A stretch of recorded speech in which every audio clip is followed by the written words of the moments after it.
Salam sejahtera. Anda sementara mendengarkan transkrip audio dari series Revival of Faith dengan tema Sekilas Injil, persiapan menuju kebangunan rohani sejati. Hari yang keempat dengan judul Bagi Manusia Hal Ini Tidak Mungkin.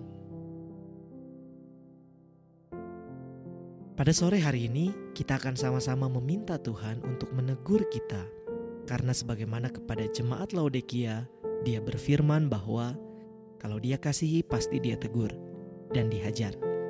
Dan selama 3 pertemuan, kita sudah sama-sama ditegur. Selama 3 pertemuan, saya harap teguran itu cukup untuk memberikan luka bagi diri, luka bagi binatang itu. Dan semoga tidak bisa bangkit-bangkit lagi. Semoga jangan sampai lukanya itu hanya buat pingsan. Kesempatan kali ini kita akan mempelajari satu topik, walaupun judulnya adalah bagi manusia hal ini tidak mungkin. Kata atau frasa ini, bagi manusia hal ini tidak mungkin, adalah jawaban Yesus kepada pertanyaan murid-murid. Ada yang tahu di mana pertanyaan tentang apa? Sampai-sampai Yesus bilang bagi manusia hal ini tidak mungkin. Dan selanjutnya, mari kita buka di Markus 10 ayat 27. Yesus memandang mereka dan berkata, bagi manusia hal itu tidak mungkin, tetapi bukan demikian bagi Allah. Sebab segala sesuatu adalah mungkin bagi Allah. Itulah jawaban penuhnya dari Yesus. Nah, saat itu Yesus sementara menjawab pertanyaan dari para murid. Karena saat itu ada satu kejadian yang terjadi. Dan pertanyaannya adalah di ayat sebelumnya. Mereka makin gempar dan berkata seorang kepada yang lain, jika demikian, siapakah yang dapat diselamatkan?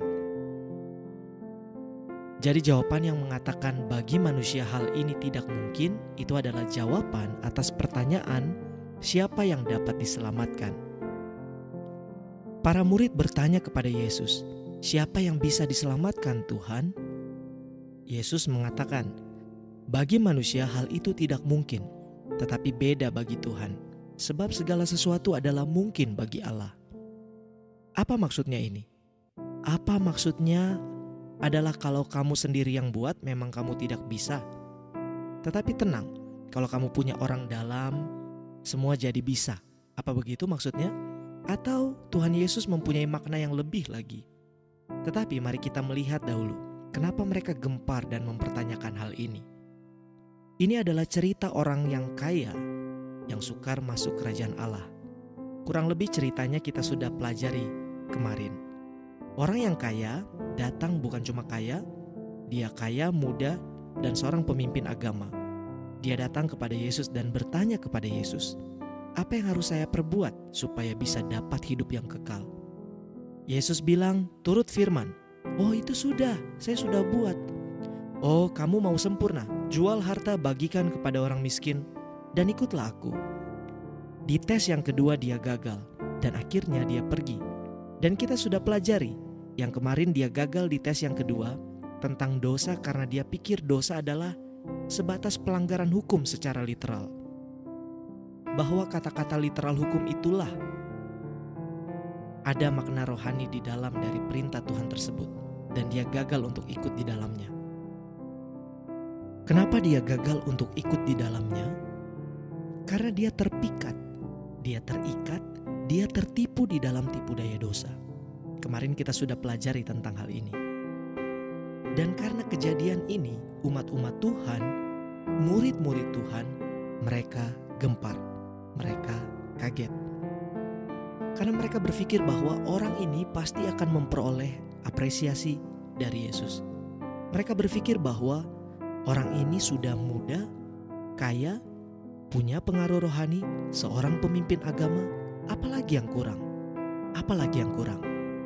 Tetapi ternyata waktu dibandingkan dengan Yesus, banyak yang kurang. Dan semua manusia pasti akan mengalami hal yang serupa. Kita semua akan mengalami hal yang sama. Bahwa ketika kita dihadapkan ke dalam penghakiman Tuhan, pasti dihadapi banyak yang kurang. Ada satu hal yang saya mau bagikan sedikit terlebih dahulu tentang hukum, sebelum kita masuk ke dalam pelajarannya.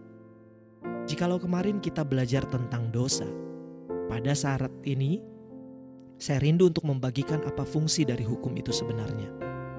Fungsi dari hukum adalah Roma pasal 3 ayat 19. Tetapi kita tahu bahwa segala sesuatu yang tercantum dalam kitab Taurat ditujukan kepada mereka yang hidup di bawah hukum Taurat, supaya tersumbat setiap mulut dan seluruh dunia jatuh ke bawah hukuman Allah. Tujuan dari hukum Taurat ditulis adalah untuk menyumbat setiap mulut dan supaya seluruh dunia jatuh ke bawah hukuman Allah. Jadi kalau ada orang yang belajar hukum, kemudian dia waktu melihat hukum, kemudian dia rasa ada sesuatu hal yang dapat dia banggakan. Hasil dari melihat hukum Tuhan adalah mulutnya langsung tertutup. Dia langsung tidak bisa bilang apa-apa. Tidak ada kata-kata yang meninggikan diri, karena tidak ada yang bisa dia buat. Justru yang ada, dia akan jatuh ke hukum Taurat. Orang tidak akan percaya ini. Kita harus sepakati ini dulu. Ketika seseorang masuk ke surga, semua orang yang ada di dalam surga bukan karena mereka, bukan karena diri mereka, tetapi hanya karena Kristus. Semua umat tebusan akan sepakat bahwa mereka bisa mencapai surga bukan karena mereka, bukan karena usaha mereka, bukan karena kehebatan mereka, tetapi semua karena Yesus. Tidak akan ada yang bilang, "Wah, akhirnya saya sampai di sini. Saya bersusah-susah payah hidup di dunia ini, akhirnya saya sampai di surga." Tidak ada.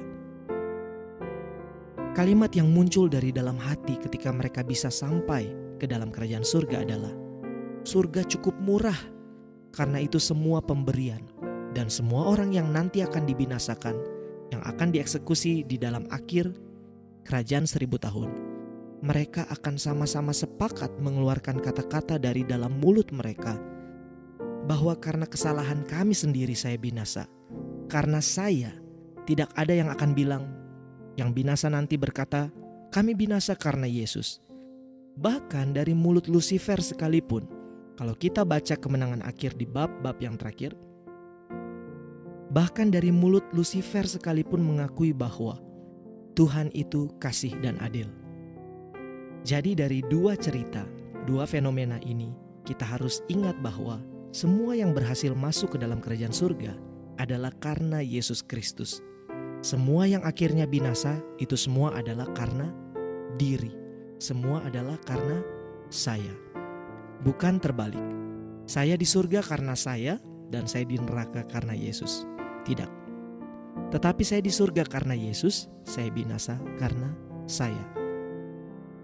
Ada soal hukum yang kedua yang saya mau bagikan lagi. Di dalam buku Roh Nubuat, bukunya Khotbah di atas Bukit. Dalam bahasa Inggrisnya, Thoughts from the Mount of Blessing, halaman 109 paragraf yang kedua. Saya bacakan bahasa Inggris terlebih dahulu.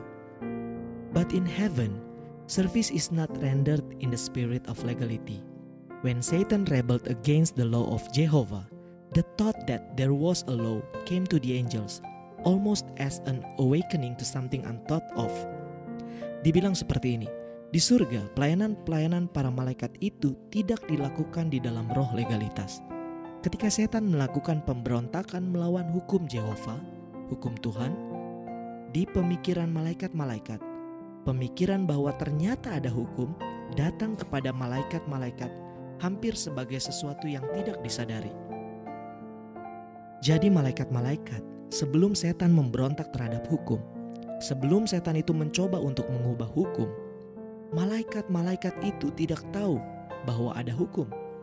Karena hukum itu tersimpan rapi di dalam tabut perjanjian sebagai fondasi dan tidak pernah dibuka.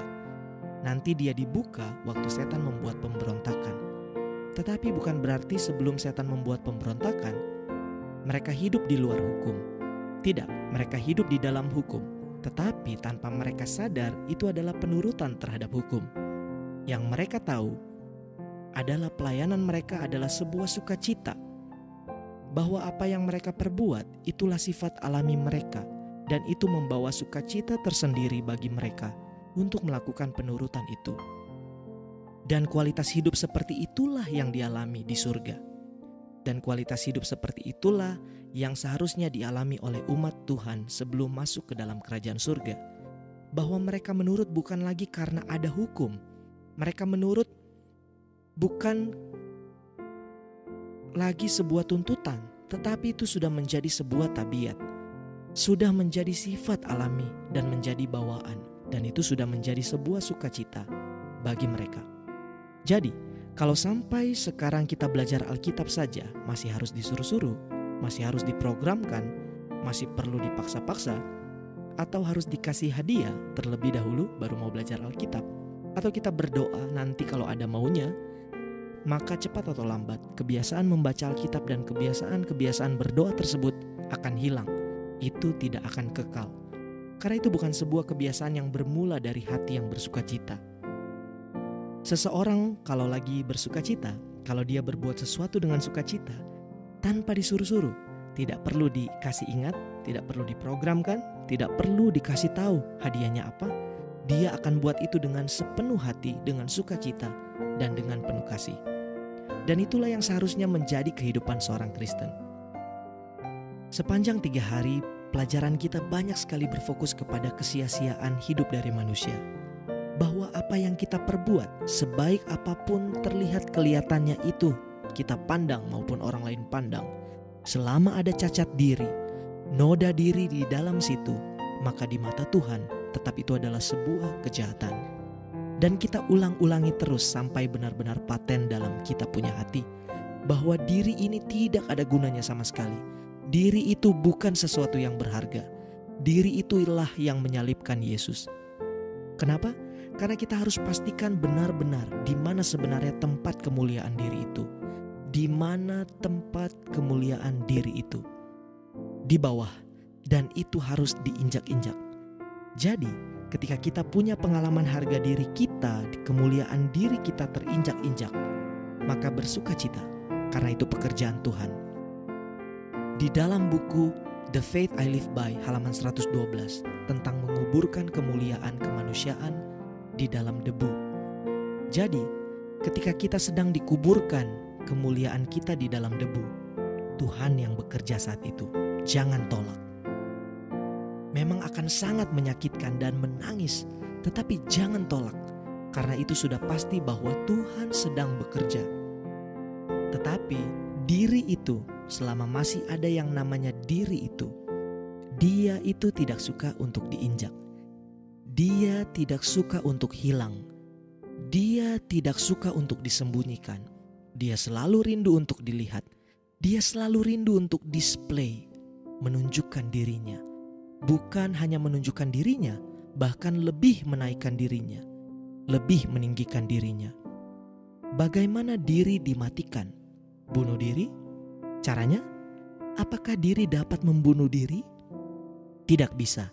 Itulah yang akan kita pelajari pada hari bahwa bagi manusia itu tidak mungkin, tetapi bagi Tuhan itu mungkin. Ayub 14 ayat 4 katakan bahwa siapa yang dapat mendatangkan yang tahir dari yang najis? Amsal 20 ayat 9 mengatakan, siapa yang bisa bilang aku telah membersihkan hatiku? Aku tahir daripada dosaku. Tidak ada yang bisa membuat itu. Tidak ada manusia, tidak ada seorang manusia siapapun yang dapat membuat hati tahir dengan kekuatan dirinya. Tidak ada dari manusia, apapun usahanya, pendidikan, kebudayaan, bahkan termasuk komitmen-komitmen kehidupannya, tidak akan mampu menyucikan kenajisan hati itu. Kemarin kita sudah pelajari dari anak kecil. Saya mau cerita satu cerita. Ada seorang di desa. Setiap hari ketika dia lewat perkampungan, ada sesuatu yang membuat dia marah. Sampai-sampai dia berpikir, desa ini terlalu jahat bagi dia. Bagaimana saya bisa hidup kudus di tengah-tengah desa yang begitu jahat seperti ini? Akhirnya dia memutuskan untuk pergi ke gunung dan tinggal di dalam goa menjadi pertapa. Tinggal sendirian, hidup sendirian. Hanya dia sendirian. Suatu pagi dia mau mengambil minum. Dia ambil dia punya tempayan, dia memasukkan tempayan itu ke dalam sungai dan air sudah ada di dalamnya, kemudian dia taruh di atas batu. Tetapi batu ini berlumut Dan akhirnya tempayan itu jatuh. Dia ambil air lagi dan dia masukkan, tetapi jatuh lagi, dan begitu terus. 2 kali jatuh lagi, 3 kali jatuh lagi, 4 kali jatuh lagi, 5 kali jatuh lagi. Akhirnya tempayan ini dia banting. Waktu dia banting, dia lihat ke kiri dan ke kanan. Tidak ada yang bisa dia salahkan. Tidak ada yang bisa dia salahkan. Dan tahukah siapa yang salah? Dirinya. Seringkali kita menyalahkan lingkungan. Seringkali kita menyalahkan orang lain. Banyak hal-hal yang kita salahkan. Padahal yang bermasalah itu ada diri di dalam hati. Yang bermasalah itu adalah hati kita. Yang kita pikir dunia jahat. Kita akan lihat pada ayatnya. Galatia pasal 1 ayat yang keempat. Yang telah menyerahkan dirinya karena dosa-dosa kita untuk melepaskan kita dari dunia jahat yang sekarang ini. Kita pikir dunia yang jahat sekarang ini adalah dunia luar ini, dunia fisik ini yang di luar. Tetapi sebenarnya dunia jahat yang dimaksud bukan dunia luar ini. Dunia yang jahat itu adalah yang di dalam ini, dunia yang jahat. Jadi yang Tuhan mau lepaskan dari kita, bukan Tuhan mau melepaskan dari dunia jahat dari dunia luar ini. Tetapi terlebih khusus, pertama, Tuhan mau melepaskan kita adalah dunia jahat yang ada di dalam kita. Di dalam kita ini yang jahat. Dosa yang berkuasa di dalam kita. Kita masih bermain tarik tambang dengan Tuhan. Tuhan bilang, sini, itu sudah saya beli. Kita bilang, tunggu Tuhan, ini masih berharga untuk saya. Izinkan saya pegang ini, tidak lama. Saya masih sayang sama dia. Itulah masalahnya. Padahal dunia jahat ini, hati kita ini, itulah yang membuat kita selama ini sampai sekarang terus disakiti. Itulah yang membuat kita cinta diri. Itulah yang membuat sampai sekarang kita harus terluka. Cinta dirilah yang merusakkan kedamaian jiwa. Itulah yang selalu merongrong dan mengambil kedamaian jiwa kita. Dunia jahat itu, hati ini. Tetapi kita masih suka untuk pegang dan kita tidak mempersalahkan hati kita. Mempersalahkan di luar. Kita selalu mempersalahkan di luar. Kalau di medical missionary kita selalu belajar bahwa dalam kasus penyakit, penyebabnya harus dicari. Dan dalam semua kasus, cinta diri walaupun yang lainnya itu adalah cofactor, faktor-faktor penunjang. Hati, masalah hati.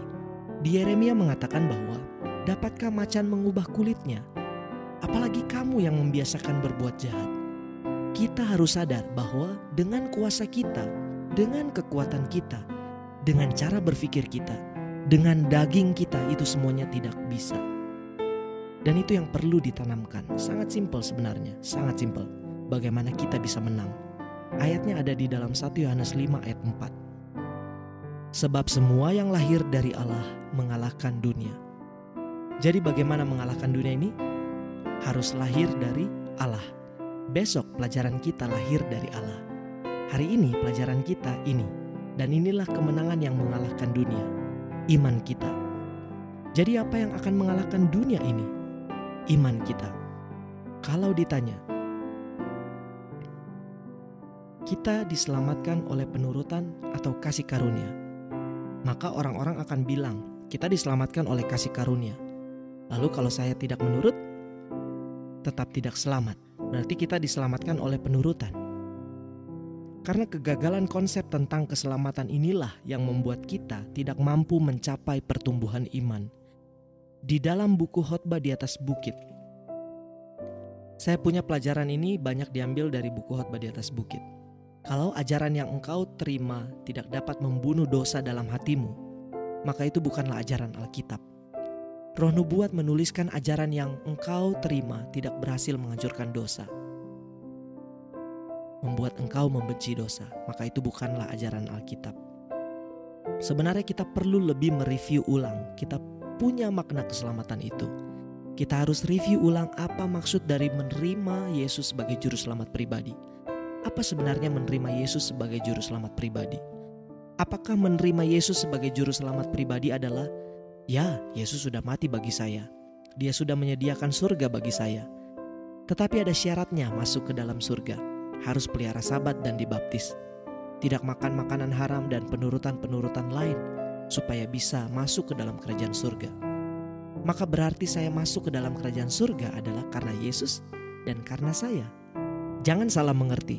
Jangan sampai dapat kesimpulan bahwa penurutan itu tidak ada maknanya sama sekali. Tidak. Justru pelajaran ini akan membawa makna yang penting tentang penurutan. Coba perhatikan statement ini. Kekristenan mengajarkan sebuah nilai hidup. Standar kualitas hidup yang diajarkan kekristenan melebihi dari apa yang dapat orang Kristen usahakan. Jadi, Alkitab mengajarkan bahwa standarnya itu pasti lebih dari apa yang manusia bisa buat. Dan terus bagaimana bisa disamakan? Memang tidak bisa. Dengan usahanya memang tidak bisa. Dia harus dengan usaha Tuhan. Itulah mengapa definisi Injil sangat jelas dikatakan dalam Roma pasal 1 ayat 16. Sebab aku mempunyai keyakinan yang kokoh dalam Injil. Karena Injil adalah kekuatan Allah yang menyelamatkan setiap orang yang percaya. Jelas bahwa Injil itu adalah kekuatan Allah yang menyelamatkan. Itu bukan kekuatan Allah plus manusia. Itu bukan kekuatan Allah 90% dan 10%-nya manusia. Tetapi kekuatan Allah 100% yang menyelamatkan umat manusia yang berdosa. Kekuatan Allah yang menyelamatkan manusia yang percaya. Dan kekuatan Allah tersebut dapat dialami dalam kehidupan orang Kristen. Itulah iman yang mengalahkan dunia. Coba kita lihat apa yang Yesus katakan. Kalau kita punya iman sekecil saja, seperti apa yang bisa diperbuat. Matius 17 ayat 20. Matius 17 adalah kisah tentang anak muda yang sakit ayan. Ayat yang ke-20, ia berkata kepada mereka, "Karena kamu kurang percaya, sebab aku berkata kepadamu, sesungguhnya sekiranya kamu mempunyai iman sebesar biji sesawi saja, kamu dapat berkata kepada gunung ini, pindah dari tempat ini ke sana. Maka gunung ini akan pindah dan takkan ada yang mustahil bagimu." Itu, iman kecil saja katanya bisa memindahkan gunung. Gunung apa maksudnya dikatakan gunung? Ayat 19 dikatakan bahwa kemudian murid-murid Yesus datang. Dan ketika mereka sendirian dengan dia, bertanyalah mereka, "Mengapa kami tidak dapat mengusir setan itu?" Karena mereka tidak mempunyai iman. Kalau bahasa Indonesianya kamu kurang percaya, itu bukan kurang percaya, tetapi di dalam bahasa aslinya tidak percaya sama sekali, tidak ada iman. Iman yang kecil saja dapat memindahkan gunung dan dapat mengusir setan. Nah, frase ini, frase memindahkan gunung ini ada juga di cerita yang lain. Coba kita buka ayatnya, terdapat di dalam Markus 11 ayat 22-23. Yesus menjawab mereka, "Percayalah kepada Allah, aku berkata kepadamu, sesungguhnya barang siapa berkata kepada gunung ini, beranjaklah dan tercampaklah ke dalam laut, asal tidak bimbang hatinya, tetapi percaya bahwa apa yang dikatakannya itu akan terjadi, maka hal itu akan terjadi baginya." Ini cerita tentang apa? Kalau tadi Yesus bilang kalau engkau punya iman kecil saja, kamu bisa pindahkan gunung. Kisah tentang mengusir setan.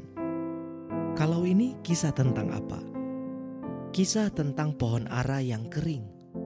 Ketika Yesus sedang mengutuk pohon ara, karena waktu itu Yesus sementara jalan-jalan, dia lihat ada pohon ara. Daunnya lebat sekali. Yesus lihat pohon ara ini dan kemudian dilihat, dicari-cari buahnya, tidak ada. Waktu dia lihat tidak ada buahnya, kemudian dia kutuk.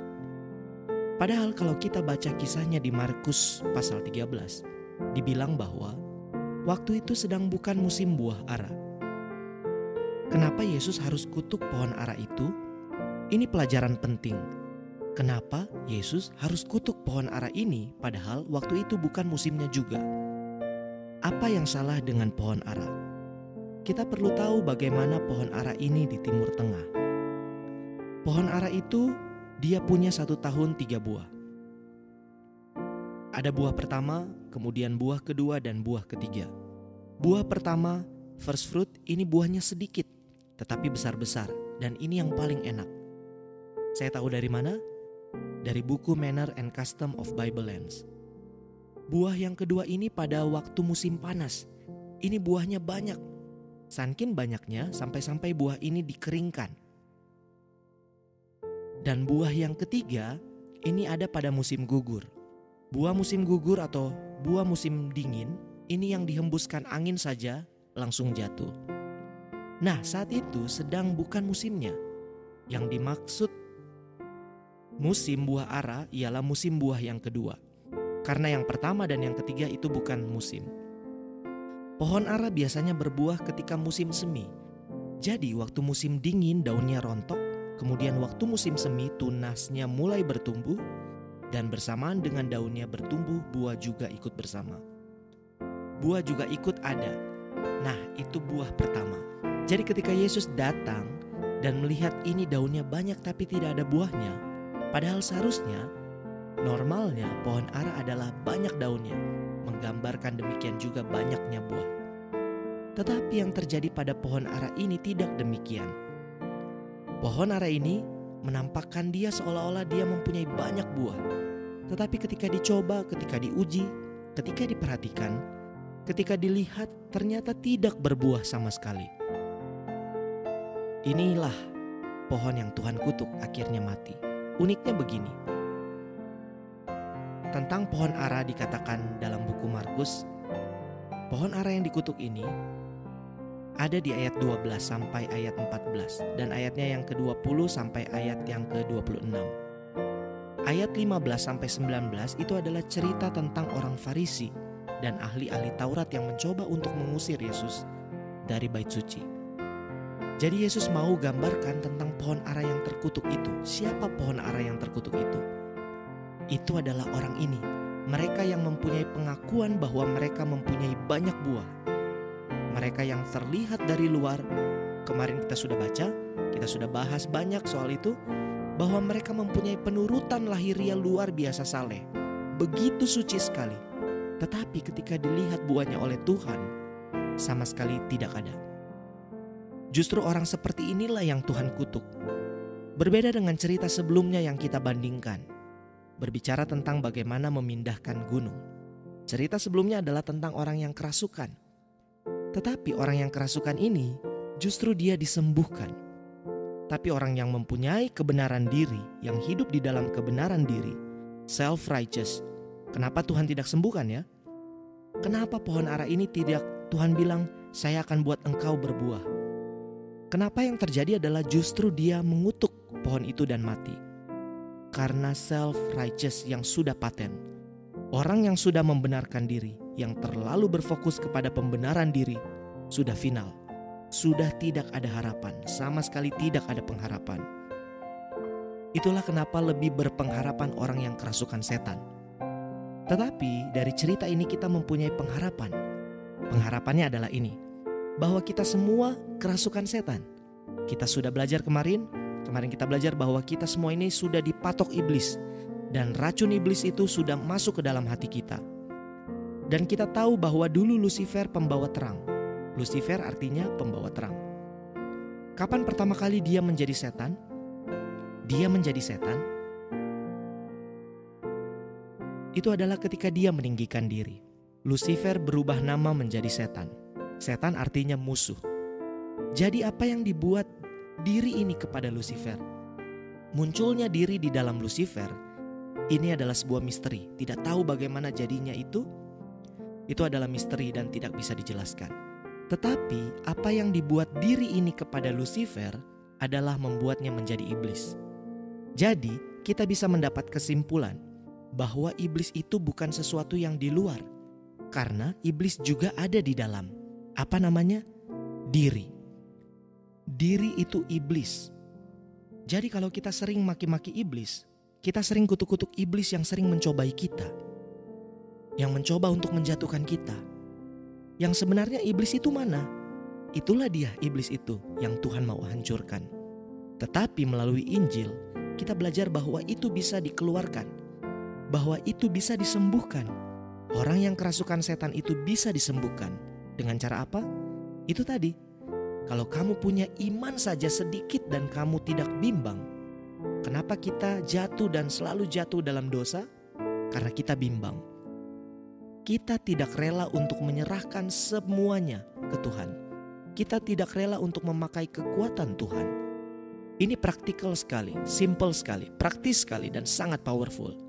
Ketika saya pelajari kebenaran ini, Anda tahu satu kali saya teringat dengan satu dosa. Dan pelajaran ini memberikan kekuatan kepada saya. Tidak membutuhkan lama, tidak butuh pelan-pelan, seketika itu juga. Saat itu juga berhenti berdosa dan tidak berbuat dosa lagi, sampai sekarang. Dosa itu tidak pernah dibuat lagi, tetapi kembali lagi bahwa kita hidup untuk satu hari. Jadi masalah dosa itu adalah sesuatu hal yang sulit untuk diatasi menggunakan diri kita. Kalau kita berusaha untuk menyelesaikan sendiri, itu sulit. Masalah dosa adalah sesuatu hal yang mudah, karena Tuhan bilang kuku itu ringan dan bebanku pun itu mudah. Itu mudah dan ringan, dan kita bersama-sama dengan Yesus itu sangat ringan. Asalkan hati kita tidak bimbang, itulah perlu sekali selalu percaya kepada Tuhan. Percaya setiap firman itu pasti membahagiakan kita. Apapun yang Dia bilang itu pasti memberikan sukacita. Tidak usah dengar apa yang dunia bilang, tidak usah dengar apa yang orang lain bilang. Ini begini, itu begitu. Tidak usah dengar. Tidak usah takut untuk menjadi gaptek, tidak usah takut untuk menjadi tidak gaul dan semacamnya. Karena itu juga jerat setan. Mari fokus dengan Tuhan. Dan mari kita sama-sama berdoa. Kita sama-sama menguatkan hati untuk dapat menyelesaikan masalah dosa ini. Dosa pribadi, khususnya dosa kesayangan, dosa yang disengaja.